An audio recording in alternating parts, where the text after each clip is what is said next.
Salut à tous et bienvenue pour une nouvelle mise au point que la caméra va très certainement ne pas suivre. Bon, autant parler tout de suite de ça parce que ça fait quelque temps, je pense, que les gens auront remarqué que sur mes vidéos les moins travaillées, il y a ce flou qui vient régulièrement, qui avait déjà été repéré avant. Je pensais que ma caméra s'était améliorée puisque pendant une période importante, il n'y a plus ce problème-là.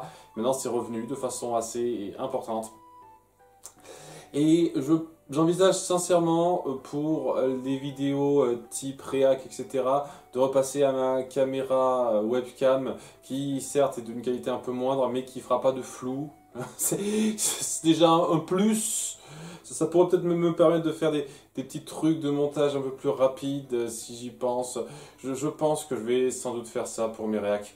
Ce qui veut dire qu'il faudra que je range plus correctement tout mon salon où il y a ça, parce que j'aime bien que ce soit un gros bordel, je touche presque à rien, mais bon, ça c'est mon problème personnel. Donc ouais, je m'excuse pour ça. Sans doute que je pourrais faire remplacer ma caméra et donc permettre d'avoir une meilleure qualité, je n'en doute pas, sachant évidemment que dans le cadre des vidéos travaillées, je peux corriger ça au montage, ça ne se remarque pas beaucoup. Mais voilà, c'est la raison pour laquelle je ne veux pas trop le faire. Si je me prends une nouvelle caméra, ce sera surtout pour corriger les vidéos moindres, les réacs, les vidéos où je fais pas trop de montage. Et je, je pense que c'est clair au bout d'un moment que va y avoir de plus en plus un ralentissement. C'est évident. Je tiens à l'appuyer une énième fois. Je dis, oh mon Dieu, c'est incroyable. Il va y avoir de moins en moins de vidéos. Oh, ça commence à devenir un petit peu le running gag. Si tu veux nous surprendre, dis-nous qu'il va y avoir plus de vidéos. Malheureusement, non.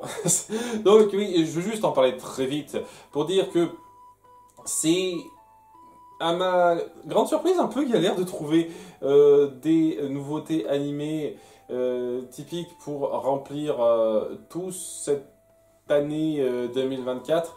Ce qui fait que pour le mois de décembre, je suis pas encore sûr de ce que je vais faire. Autant pour le reste, normalement c'est bon.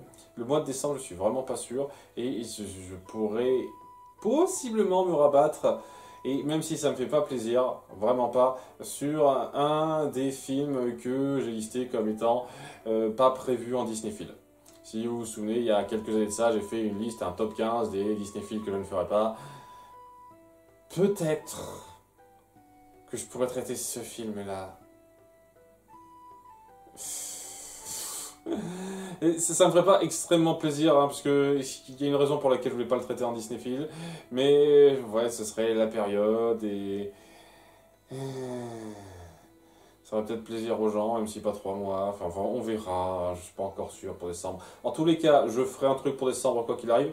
Et après coup, et ben va y avoir un ralentissement assez drastique. Je vous préviens de suite, hein, je m'excuse d'avance, mais à moins que ça vous plaise qu'on fasse genre 3 vidéos sur 4 qui sont des critiques de jeux vidéo tirés de films animés Disney, peut-être que je peux encore tenir une année comme ça, mais je suis pas sûr que ça vous plaise. Et puis je vous cache pas que c'est des trucs qui marchent à petite dose pour moi. Si je dois faire ça le plus souvent, ça va me... Je vous assure. Donc, voilà, ça va être un petit peu, à partir de 2025, un ralentissement du fait que il n'y a plus de propriétés animées Disney ou tirées d'animation Disney d'une certaine façon qui me parlent énormément ou qui me donnent envie. Et déjà que j'ai un peu forcé pour combler cette fin d'année sur certains points. Je veux dire, je vais traiter des trucs qui sont vraiment limites pour moi, je vous cache pas. Donc, ouais, je vais surtout traiter les dernières nouveautés sorties année après année. Donc, ouais, en 2025, ce sera évidemment Vaiana 2 qui va sortir en fin d'année 2024 et Vice Versa 2 qui va pas tarder à sortir. Donc voilà, je traiterai ces deux films-là. Sans doute, je ferai quand même une petite partie jeux vidéo, donc ça en fait 3. Et peut-être une nouveauté série, etc. Donc ça serait quelque chose genre 4, je pense, Disney Film par an. Oui, je sais, oh mon Dieu, c'est incroyable. Je ralentis vraiment après ça, mais c'est parce que j'ai plus des masses de trucs. Vraiment, je les ferai par rapport aux nouveautés qui sortent et qui sont viables pour ce type de vidéo. Il y en a plus tant que ça. Après, voilà, peut-être que je dis 3-4, mais sans doute peut-être un peu plus que ça. On peut peut-être monter jusqu'à 5-6, un épisode tous les 2 mois, c'est encore possible dans un sens.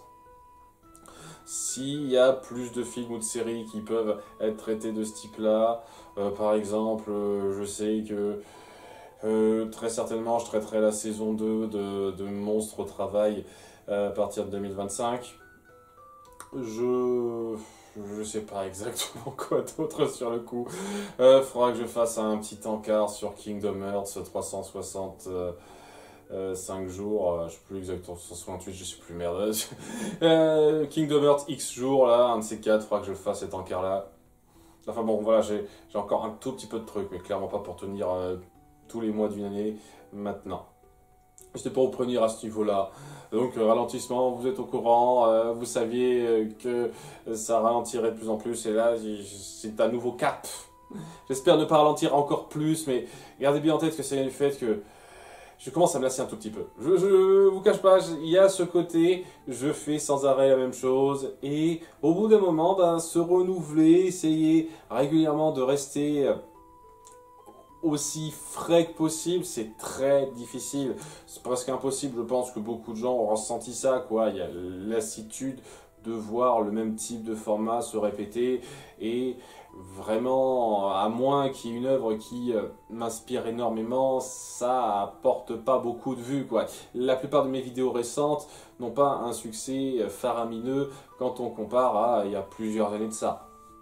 Et je sais que le temps aide, mais c'est pas juste ça, quoi. C'est juste le fait que, voilà, les sujets traités, à part quelques cas qui sont un peu plus populaires que d'autres, sont pas aussi percutants pour les gens qu'avant.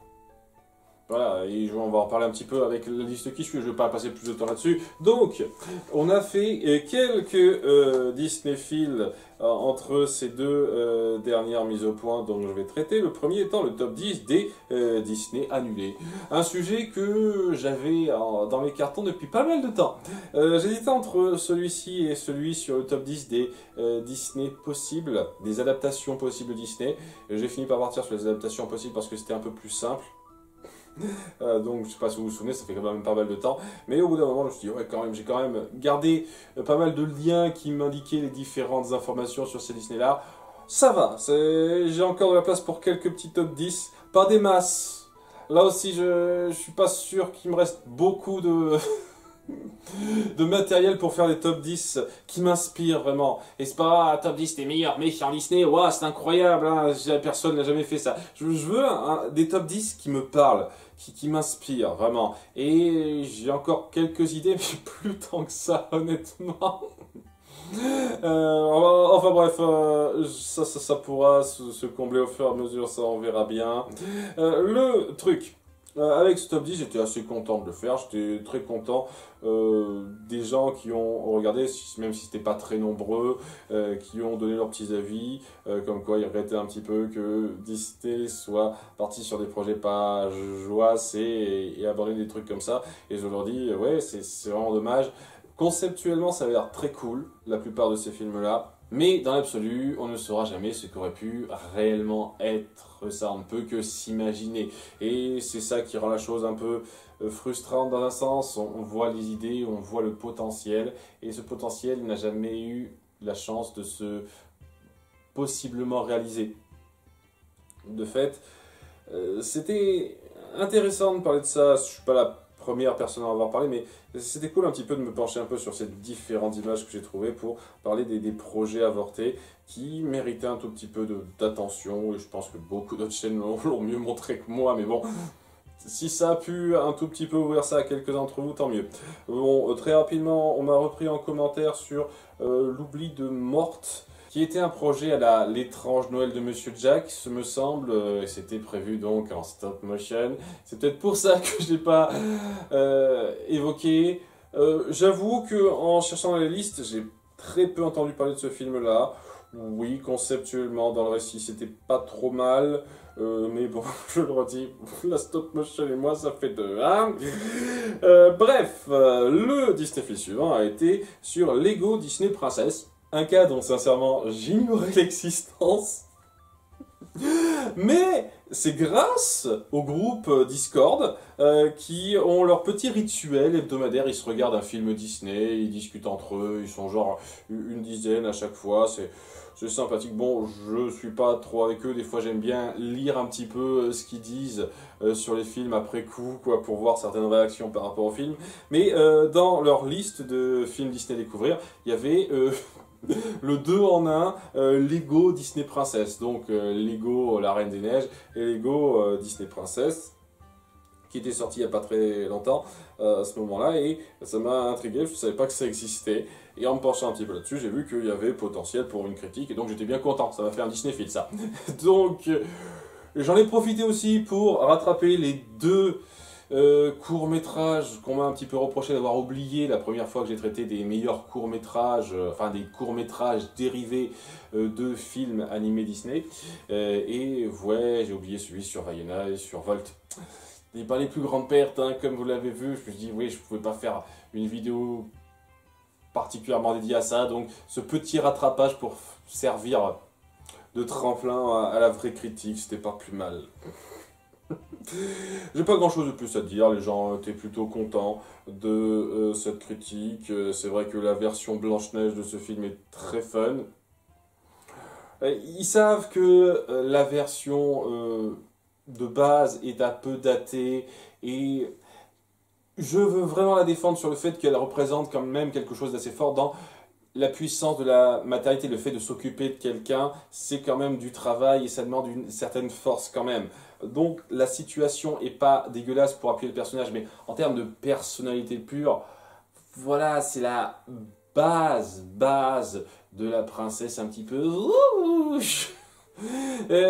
qui a un début de personnalité mais sans plus quoi. Là on part de pas grand chose et on développe ça en un truc vraiment fun, donc j'ai apprécié. Mais bon, si vous êtes fan de la Blanche-Neige de base, pour une certaine raison, peut-être que ça vous plaira pas, je peux le comprendre. En tout cas, ouais, c'était sympathique à faire et c'était le tremplin, la transition vers Élémentaire après coup, qui est donc le gros film Disney de cette année à parler, avec donc celui qui va sortir dans très peu de temps, d'ici 2 semaines, normalement, si tout va bien, sur Wish. Donc, et Élémentaire, c'était... Bon, sympathique d'appuyer plus en détail ce que j'avais dit dans La Vie à Tiède, hein. C'est plus ou moins ce que j'ai dit dans La Vie à Tiède, et la plupart des gens m'ont repris là-dessus. C'est-à-dire que voilà, c'est un film sympathique, c'est bien de voir Pixar remonter un peu la pente. Bon, il y a 2-3 personnes qui ont dit c'est trop génial, presque rien à redire, mais c'est pareil pour presque tout, j'ai envie de dire. Chaque fois qu'il y a un nouveau Pixar qui sort, à part les Cars, il y a toujours quelqu'un pour venir, ah c'est ultra génial, nouveau grand film sensationnel, chef-d'œuvre, chaque fois, hein. Donc je ne vais pas dire grand chose de plus. C'est un bon film, un cran au-dessus des récents derrière, c'est sûr, quand on compare à ce qu'il y a eu avant. Et j'espère que Vice Versa 2 qui va sortir dans pas longtemps saura bien appuyer ça, même si j'ai des craintes. Je vais pas parler de Vice Versa 2 tout de suite parce que voilà, je vais avoir un avis à tiède dessus évidemment qui sortira dans pas très longtemps, si tout se passe bien. Et on se fera une idée précise à ce moment-là.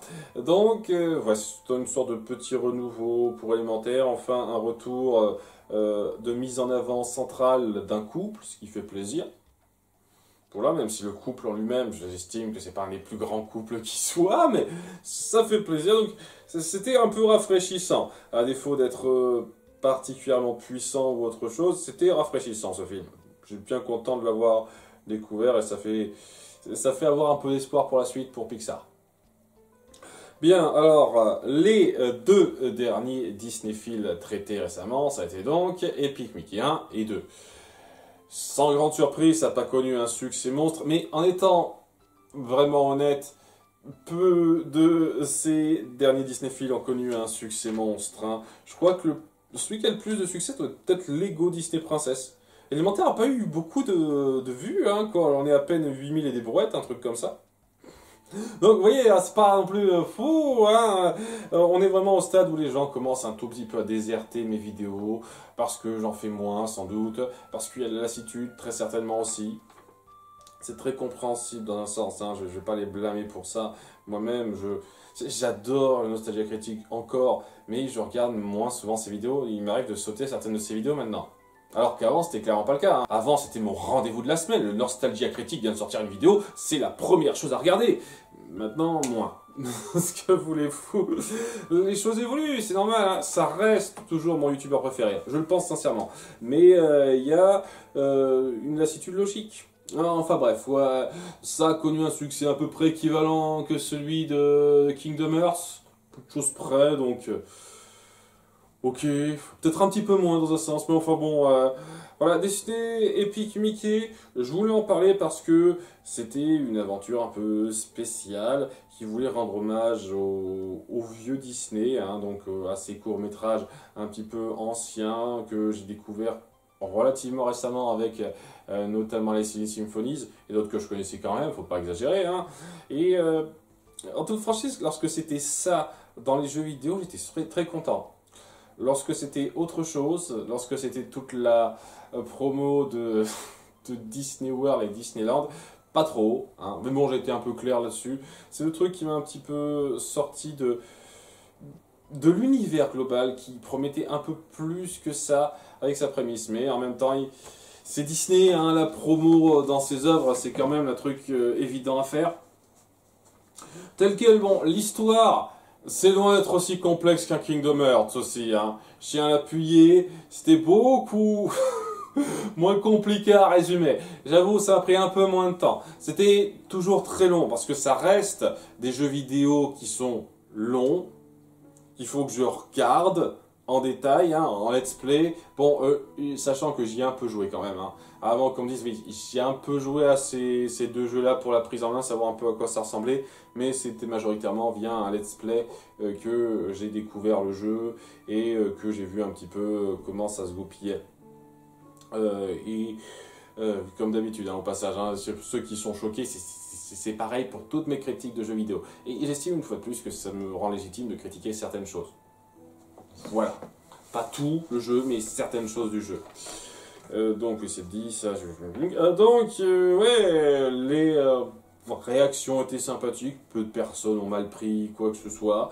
J'estime avoir été suffisamment généreux. J'estime avoir été juste avec les jeux. Voilà, en pointant ce qui fait que ça passait pas des masses. Il y avait suffisamment matière à me moquer de 3 petits détails en mode majoritairement chipotage parce que ce sont des mécaniques de jeux vidéo et c'est normal que ce soit pas pleinement réaliste, que ce soit un peu bébête. Quand je me moque par exemple du doublage de Mickey, quand il dit prends garde en s'attaquant à un poteau, évidemment je me moque de ça parce que ça fait partie du code du jeu et tous les codes de jeu ont des petits problèmes entre guillemets de ce type là, c'est rien de grave du tout.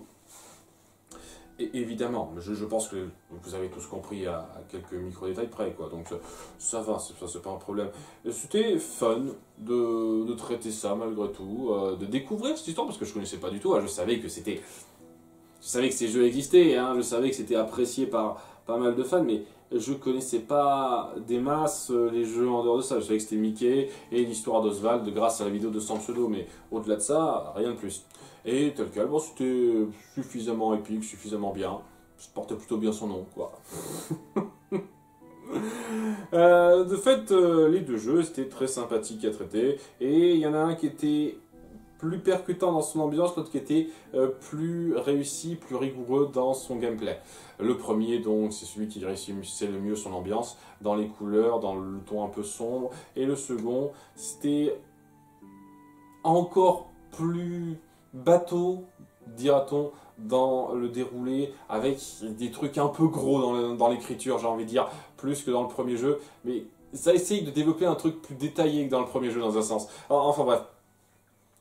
Voilà, il y a du plus dans le premier jeu, dans l'ambiance, dans la recherche des personnages, on va dire, alors que dans le second jeu, c'est plus facilement en roue libre, mais le gameplay est quand même beaucoup plus léché, mieux réussi. Et je parle évidemment du principe de gameplay mis en place. On peut remarquer les soucis de caméra, même sans tenir la manette, et on peut voir les options qui sont proposés et aussi le niveau graphique est quand même un cran au-dessus. Je pense que c'est en grande partie pour ça que le remake en cours mérite d'être fait pour le premier et moins pour le 2. Parce que voilà, graphiquement le premier, ça se sent qu'il y a des petits trucs à améliorer, je trouve. Mais le 2 était quand même beaucoup plus fin, beaucoup plus fluide à ce niveau-là. Donc ouais, les deux se valent même s'ils n'ont pas les mêmes qualités, les mêmes défauts. Un est meilleur dans un certain domaine et l'autre est meilleur dans l'autre. Grossièrement résumé, et les gens n'ont pas des masses de choses à dire. Je suis désolé pour cette caméra. Voilà, au bout d'un moment, ça me fait chier de faire ma tête comme ça, de façon à ce que ça se refocalise. Au bout d'un moment, je vais laisser le truc être flou. Je suis désolé. Cette caméra me casse les couilles. Ouais, vraiment, à partir de bientôt, là, je vais m'enregistrer avec ma webcam. Enfin bref, je m'excuse une fois de plus. C'est le tout pour la revue de Disney. Fil passé, j'ai pas des masses de choses à dire. Honnêtement, j'ai pas vu beaucoup de commentaires me reprendre qui étaient ultra impactants à reprendre pour rebondir ou quoi que ce soit. C'était sympathique de vous lire, hein, vraiment, une fois de plus. Hein. Beaucoup de commentaires sympathiques, mais rien qui m'ait impacté au point de revenir grandement là-dessus, à part pour la petite remarque sur le top 10 des Disney annulés. C'était fun à faire ça. Les top 10, les critiques de jeux vidéo sont sans doute les types de vidéos qui peuvent encore faire vivre la chaîne en créant du contenu à partir de vieux trucs, parce que le reste sera évidemment du nouveau, hein, que du récent. De fait, le sujet global, je commence vraiment à manquer d'idées, je suis désolé. On va reprendre un truc que j'ai déjà dit en live il y a quelques temps de ça, sur mon opinion et mon appréciation concernant certaines œuvres. On m'a repris, on va parler du cas précis, sur Miraculous Ladybug, sur laquelle j'ai fait pas mal de vidéos live dessus. J'avais pas le temps de faire des vidéos travaillées. Déjà, je commence à prendre de plus en plus de retard sur mes vidéos. La vidéo Disneyphile n'est pas encore terminée. Pour ce mois, en règle générale, je suis presque bon à ce niveau du mois pour ma vidéo importante. Là, il manque encore beaucoup de choses à faire pour ma vidéo sur Wish. En plus, c'est un gros morceau, hein. C'est parti pour être quelque chose d'assez gros, quoi. Donc, le principe de l'exemple que je voulais citer, c'est qu'on m'a repris sur Miraculous Ladybug, j'ai fait des vidéos dessus et j'ai dit que ça me fascinait un peu cette série. Parce qu'il y avait des trucs qui étaient complètement ridicules et à côté des ambitions qui étaient super fortes et des moments qui pouvaient être super bons. Et quand on y pense, ça correspond à pas mal de séries que j'ai traitées en réac. Ce côté, on sent les ambitions, c'est fort par moments, mais putain, qu'est-ce que c'est con! Parfois, je vous jure, c'est souvent ça. Je sais pas ce que c'est, là. Il y a cette tendance qui est très récurrente dans pas mal de séries que je traite. Et ça aurait pu faire une série de réac, quand j'y pense. Honnêtement, si j'avais pu remonter dans le temps, avant que je regarde la saison 1, je pense sincèrement que je me serais mis un post-it pour dire non, tu regardes pas, tu te fais cette série en réac. Je te jure, t'auras matière à faire quelque chose qui parlera. Malheureusement, ça n'a pas été le cas. Donc, ouais, j'ai juste fait une espèce de grosses critiques globales, épisode par épisode, vaguement en live, histoire de faire voir un peu ce que je pensais et passer mes arguments. Et je disais que malgré les défauts très cons qu'il y a dans cette série, je peux pas m'empêcher d'être pris dedans parce qu'il y a des moments de grâce qui sont loin d'être anodins. Et globalement, il y a une ambiance, un ton qui me parle. Et il y a une personne qui m'a repris en commentaire dont l'inquiétude est compréhensible sur le fait que j'ai dit que je ne m'intéressais pas à Wakfu. Je ne suis pas intéressé à continuer sur Wakfu après avoir vu une saison et demie. Alors que Wakfu, malgré ses défauts et ses qualités, compense plus que ne le ferait Miraculous Ladybug. Alors, je n'ai pas vu les saisons 2 et demi et 3, et d'après ce que j'ai compris, il y a une quatrième qui vient de sortir. Mais qu'on se comprenne bien, et c'est un petit peu le sujet sur lequel je voulais me pencher, c'est que il y a le principe de plaisir coupable dont je vous avais parlé il y a quelque temps. Plaisir coupable, c'est reconnaître que quelque chose est mauvais, mais l'apprécier quand même. C'est ça pour moi, de base, le plaisir coupable. D'après nos critères un peu impartiaux, subjectifs, mais impartiaux, ce truc est mauvais, mais on l'apprécie quand même. Ça veut pas dire que lorsqu'on regarde ce film, on va dire c'est bien, arrêtez de dire du mal de ça. Au contraire, ça veut dire qu'on comprend que c'est mauvais, mais il y a un truc qui nous attire dedans. Et ben, c'est un peu le même principe dans l'autre sens. Il existe des séries qui ne sont pas foncièrement mauvaises, mais qui vous laissent froid de marbre, tout simplement. Ou qui peuvent même vous agacer un petit peu en dépit du fait que vous les trouvez pas mauvaises, parce que ça tacle des sujets qui sont un petit peu... qui vous irritent un petit peu, tout simplement. Et dans le cas de Miraculous et de Wakfu, ça se résume un petit peu à ça. Ce sont deux séries que je trouve, de ce que j'ai vu de Wakfu, correct pas mal, on va dire. Disons que le dernier épisode que j'ai vu m'a laissé un sale goût dans la bouche. Le Meupork, c'est tellement de la merde. C'est tellement de la merde ce passage-là. Je déteste cette merde de Boufball. C'est tellement un truc qui plombe la série pour moi. Bref. En tout cas, globalement, il y a quand même beaucoup de choses qui sont plus recherchées dans Wakfu que dans Miraculous. Mais c'est une question d'ambiance et de ton global qui font que je n'ai pas envie de poursuivre. Il y a des séries comme ça, je vous jure, tu regardes, tu vois pas que c'est mauvais, mais tu te dis, ça clique pas du tout pour moi. C'est exactement ça. Et à côté, Miraculous, c'est mauvais à tellement de moments. C'est même un peu énervant à certains points, mais il y a ce truc qui t'attire, qui t'agrippe.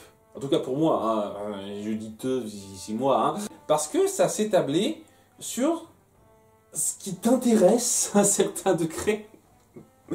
Je sais pas, le caractère qu'on met en place, le mouvement, les références, les délires, même si c'est stupide, ça me parle à un certain niveau. Ça fait des trucs qui sont stupides par moment, mais stupides qui sont à mon niveau, on va dire. Alors que les trucs stupides qui sont faits dans Wakfu, c'est pas à mon niveau, c'est des trucs stupides que je trouve... naze et lesquels je me détache totalement. C'est pareil pour Dofus Livre 1 au passage, hein. On sent vraiment Ankama, l'humour d'Ankama me passe tellement par-dessus la tête. Il mérite à un certain degré, mais il me passe tellement par-dessus la tête. Je vous jure, c'est tellement pas mon truc. Alors que quand ça réussit à être drôle, c'est mon truc, Miraculous. Par contre, quand ça réussit pas à être drôle, ça part sur un truc qui peut être mon truc. Ouais, je suis...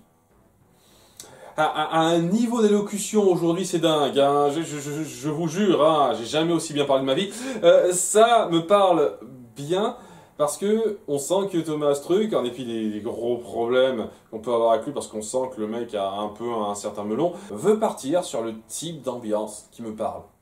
Et c'est pas forcément simple à définir, mais voilà, c'est ça, une atmosphère, une ambiance, ça peut changer beaucoup de choses. Et je pense que c'est au bout du compte le maître mot atmosphère-ambiance qui fera qu'on sera agrippé d'un point de vue personnel dans une œuvre ou pas, dans son principe, dans son potentiel, etc. Il y a des choses qui m'agrippent qui sont nulles à chier parce que l'atmosphère, l'ambiance qu'on crée a ce truc... et d'autres trucs qui sont bien faits, mais qui vous donnent pas envie parce qu'il n'y a pas ça, il n'y a pas ce truc. C'est le mot que je vais répéter souvent. Donc, il n'y a pas ça dans Wakfu, il y a ça dans Miraculous. Pour moi, évidemment, même si de ce que j'ai vu de Wakfu et de Miraculous, eh ben, Wakfu semble être un petit peu mieux fait. Ça semble avoir des ambitions un peu plus fortes et ça semble moins chier sur ces grandes menaces. C'est vrai, complètement d'accord là-dessus. Alors, je ne vais pas dire une seconde que Miraculous est mieux que Wakfu, ça m'agrippe plus, tout simplement. Mais c'est vraiment pour appuyer que Il y a l'effet inverse du plaisir coupable. Il y a les déplaisirs coupables ou les indifférences coupables. C'est pas tellement ça. C'est pas que c'est un déplaisir, c'est une indifférence. Forcer quelqu'un à s'intéresser à quelque chose qui lui est indifférent, c'est un peu agaçant. Vraiment.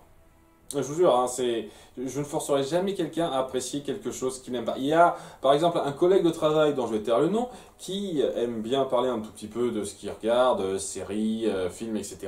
Et elle a même, enfin, je dis un, c'est une, mais on s'en fout, bah, elle a même essayé de s'intéresser à l'animation japonaise, les animés. Et ça ne lui a jamais parlé. C'est pas son truc, elle a même de temps en temps quelques remarques un peu basiques, un peu réductrice, mais globalement, on sent qu'elle a essayé de s'intéresser à ça, mais que ça lui a jamais parlé. Alors, qui je serais, moi, si je lui disais, mais tu dois insister, tu dois aller plus loin dans tel ou tel animé, et si ça te plaît pas, c'est que t'as pas compris. Non, évidemment, je vais pas lui dire ça. C'est un truc, c'est une ambiance, les animés, qui lui ont pas fait un déclic. Même si, personnellement, j'estime qu'il y a plus que un type d'atmosphère dans les animés, dans les mangas en règle générale. Mais bon, je peux pas lui conseiller des trucs pas trop populaires parce que à ce moment-là, ça la perdrait. Mais bon, c'est pas comme si on parlait 50 ans. Mais bref, c'est un détail ça. Donc, je n'insisterai jamais pour cette personne à lui dire qu'il faut absolument qu'elle suive en détail tel ou tel animé. Parce que ça ne passera pas. On sent que c'est pas son truc et tant que cette personne n'insulte pas les fans d'animés en disant qu'ils sont stupides, ce qui n'est clairement pas le cas, elle n'a jamais dit ça, je vois pas pourquoi je me sentirais vexé qu'elle ne s'intéresse pas au manga. C'est pas son truc, c'est pas son truc. Voilà, c'est pas son type d'histoire, c'est pas son type d'atmosphère. Il y a tellement de trucs à découvrir, vraiment, hein, si je la forçais à apprécier, de toute façon c'est impossible, on peut pas forcer quelqu'un à apprécier, mais si je la forçais à s'intéresser à quelque chose qui ne lui parle pas, je serais vraiment un sale con. Donc c'est un peu ça quoi. Bon, Wakfu, ça n'est pas à ce niveau-là, qu'on se comprenne bien. Je dis pas qu'il y a rien d'intéressant dans cette série, mais je sais pas, après la fin du conflit contre Nox, après la saison 1, et la façon dont on défait dès le début de la saison 2 un truc fort et important qui a été bien appuyé à la fin de la saison 1, je sais pas, j'ai quitté la série. Sincèrement, j'étais plus dedans, parce que la menace principale au bout du compte, eh ben, elle est plus aussi intéressante qu'avant. Et il y avait ce truc qui était perdu, j'étais plus du tout dedans.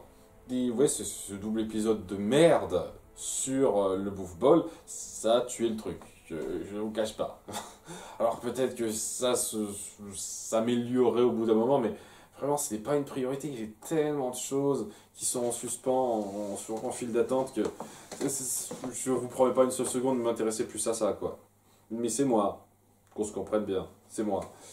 Et c'est aussi pour dire qu'il n'y a pas que ça, évidemment. Il y a des séries qui sont encore plus réussies en termes de qualité que ça, mais pour lesquelles je n'arrive pas à entrer dedans. J'en ai parlé aussi dans le live en question pour ceux qui se souviennent, mais Mister Robot, j'ai regardé la première saison, je me suis forcé à la regarder, et j'ai pas trouvé de gros défauts. Il y a des trucs un peu grossiers à quelques moments, mais globalement, il n'y a pas de gros défauts. Et malgré tout, j'avais pas eu grand chose à foutre. Je me suis forcé à voir cette saison 1 en me disant, oh, c'est pas mal fait du tout, mais c'était trop froid pour moi en fait. Je suis jamais parvenu à rentrer dedans. Et malgré tout, je peux parfaitement comprendre que les gens dedans et trouvent ça génial. Parce que je vois pas de gros défauts et ça promet pas mal de choses dans les ambitions. Mais c'est ça le principe. Il n'y a pas que les ambitions, il y a l'atmosphère qui joue, et si on n'est pas pour ce type d'atmosphère, ça ne passera pas, en dépit de toutes les qualités qu'on peut trouver.